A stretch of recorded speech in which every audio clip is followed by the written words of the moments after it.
kemudian apa sih yang ditetapkan oleh Allah yang kedua? Yaitu yang kedua itu ajal. Ajal ini kalau sudah ditetapkan oleh Allah, la yastaqdimuna sa'atan wa la yastakhirun. Tidak bisa maju atau maksudnya maju. Oh, ajalnya jam 6.30. Maju dong setengah jam, jam 6 aja. Tidak bisa. Atau mundur 1 detik saja, nggak bisa. Maknanya ajal ini sudah ditentukan oleh Allah Subhanahu wa Ta'ala. Kapanpun, dimanapun kita berada, bisa mati.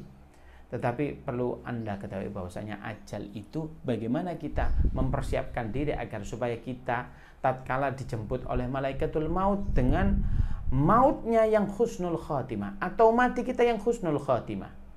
Bagaimana caranya? Yang pertama dikatakan oleh baginda Nabi Muhammad SAW, man qala la ilaha illallah fi akhir hayatihi dakhalal jannah. Barang siapa yang mengucapkan kalimat la ilaha illallah di akhir hayatnya, maka dia masuk surga. Oh, kalau gitu enak dong Ustadz. Nanti kalau saya sudah tua, saya enak aja ngomong la ilaha illallah, la ilaha illallah. Nanti kita masuk surga. Iya, kalau bisa. Jangan kepedean.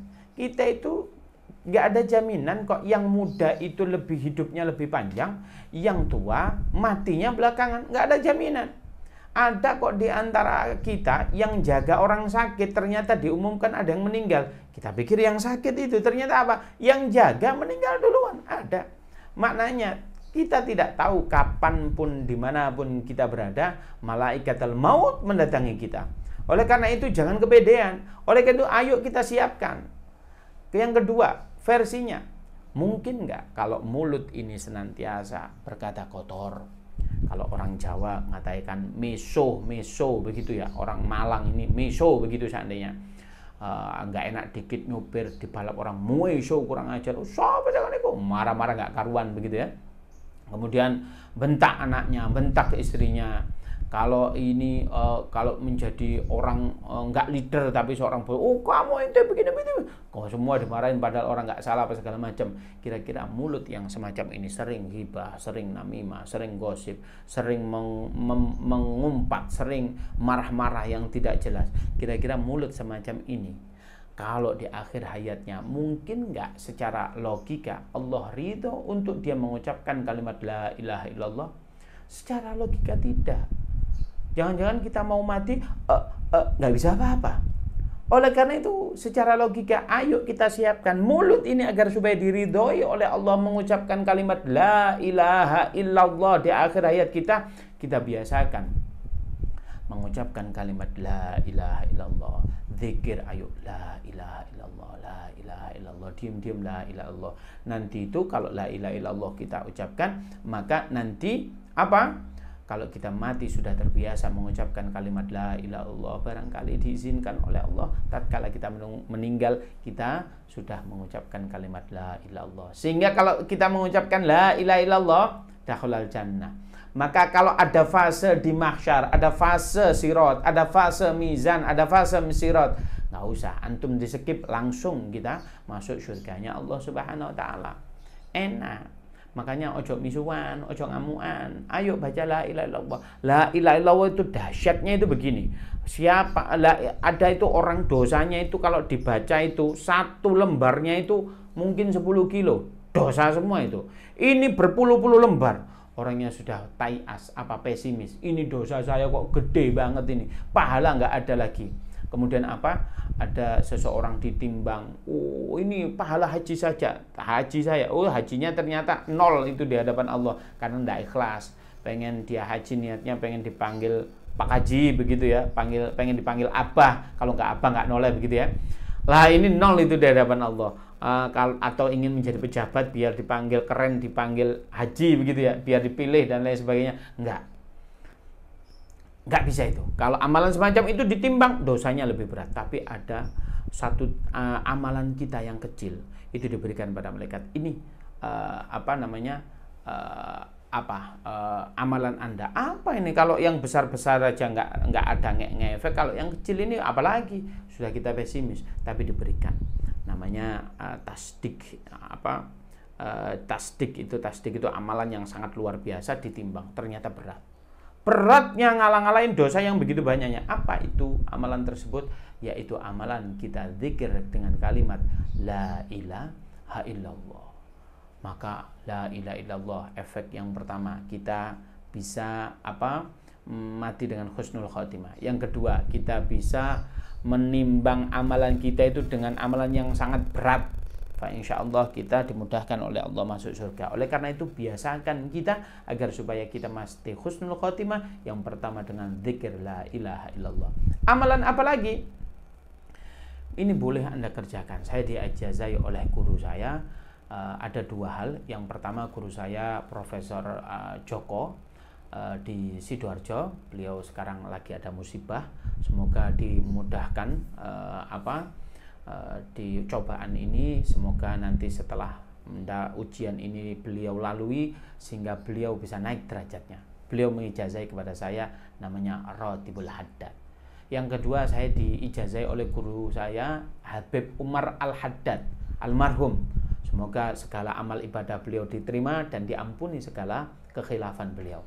Habib Umar Al-Haddad, seperti nama beliau Al-Haddad, beliau salah satu cucu daripada Al-Haddad, mu'allif daripada zikir-zikir yang disusun di daerah di Rotib ini. Beliau amalan ini dari Tarim, sehingga sampai kepada saya membaca Rotibul Haddad. Rotibul Haddad itu adalah amalan, diantaranya di dalamnya adalah ayat-ayat Al-Quran. Yang kedua adalah zikir-zikir maksur kepada Allah Subhanahu wa Ta'ala, zikir-zikir maksur yang dicontohkan oleh Rasulullah SAW. Yang ketiga itu ihda'us sawab, yaitu menghadirkan Fatihah kepada Rasulullah, kepada sahabat, kepada salah satu mu'alif kita, kepada dzurriyyah kita, itu ada. Dan terakhir doa. Itulah isi daripada Ratibul Haddad. Apa fadilah, kata guru saya, apa fadilah, kata Habib Umar, kata Profesor Joko ini, apa fadilah membaca Ratibul Haddad? Di antaranya fadilah membaca Ratibul Haddad. Kalau Anda lakukan Ratibul Haddad ini di malam hari, maka Anda insya Allah mati akan dimatikan oleh Allah, insya Allah mati dalam keadaan husnul khotimah. Ustadz, kalau saya ini orang mujrimun, orang-orang yang berbuat kriminal, pemabuk, saya ini doyan riba, tapi baca rotib itu, apakah saya ini bisa husnul khotimah? Secara logika, ya enggak dong. Tetapi bagaimana korelasinya dengan ijazah yang saya dapat? Korelasinya kata guru saya begini, enggak. Kalau kamu membaca rotib, insya Allah di husnul khotimahkan oleh Allah. Dengan cara apa? Kamu diperbaiki sya'nana. Apa? Keadaan kita. Yang tadinya suka riba, dijauhkan dari riba. Kalau yang tadinya itu suka meso-meso, dijauhkan dari meso-meso. Sehingga apa? Hidup kita tertata, barokahnya Ratibul Haddad, sehingga mati dalam keadaan husnul khotimah. Ini boleh Anda baca, saya ijazahkan kepada Anda semua.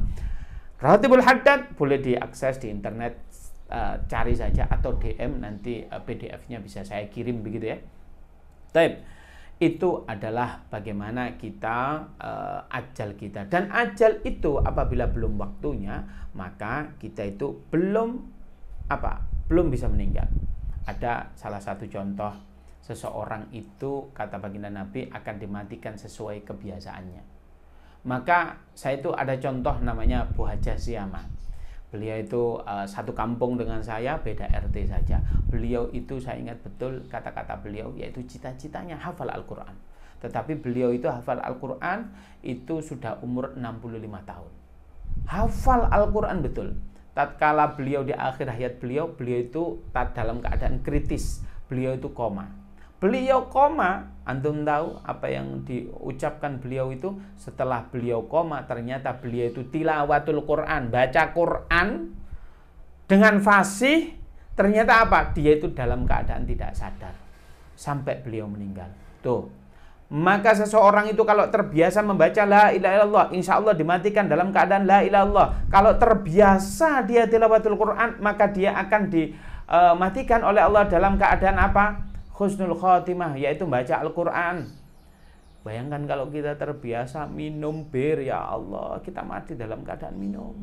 Kita mati dalam keadaan maksiat kepada Allah.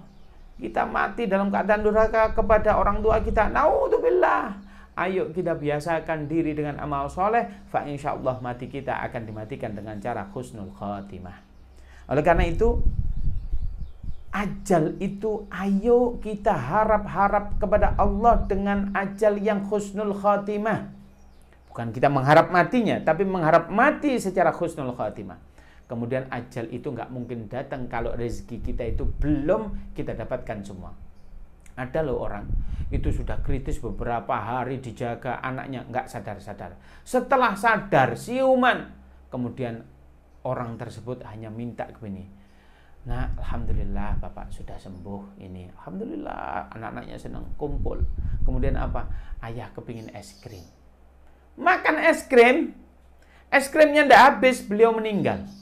Maknanya apa? Ada jatah rezeki separuh daripada es krim punyanya beliau harus diambil, setelah diambil dia baru meninggal. Naudzubillah, luar biasa sekali. Oleh karena itu, ayo kita jadikan kematian kita menjadi kematian yang terbaik.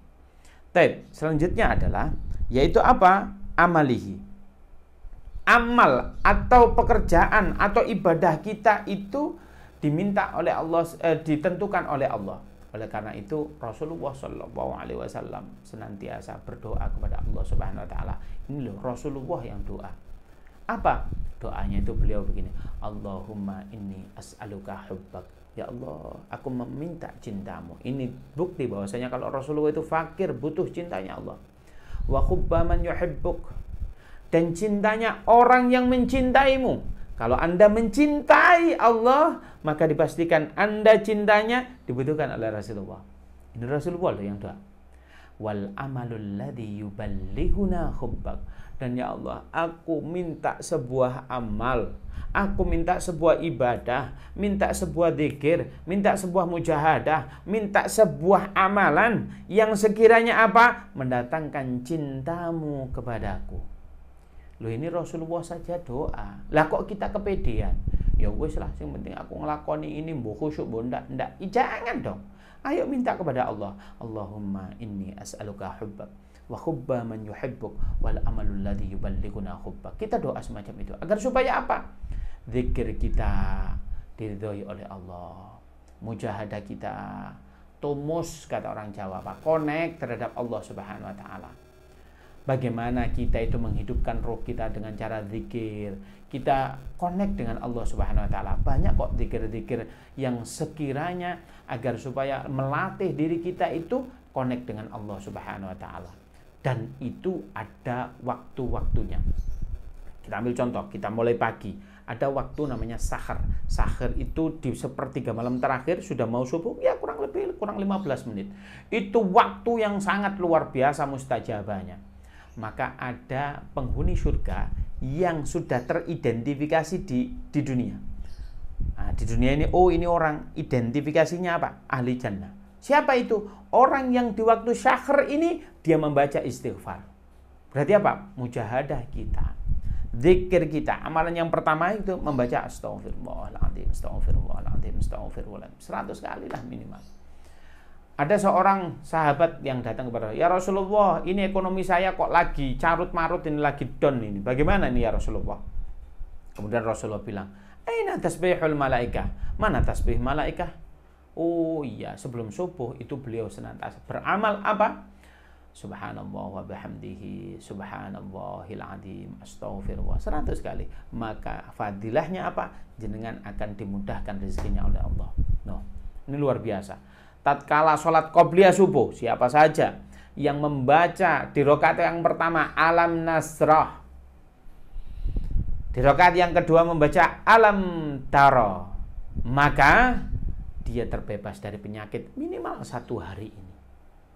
Oleh karena lakukan itu, cara kita menghidupkan roh kita, cara kita minta amalan agar supaya diarahkan oleh Allah biar kita tidak tersesat, ya. Jangan sampai kita amalan kita salah. Ini kita minta kepada Allah, ya Allah, berilah saya amalan yang sekiranya mendatangkan cintamu kepadaku.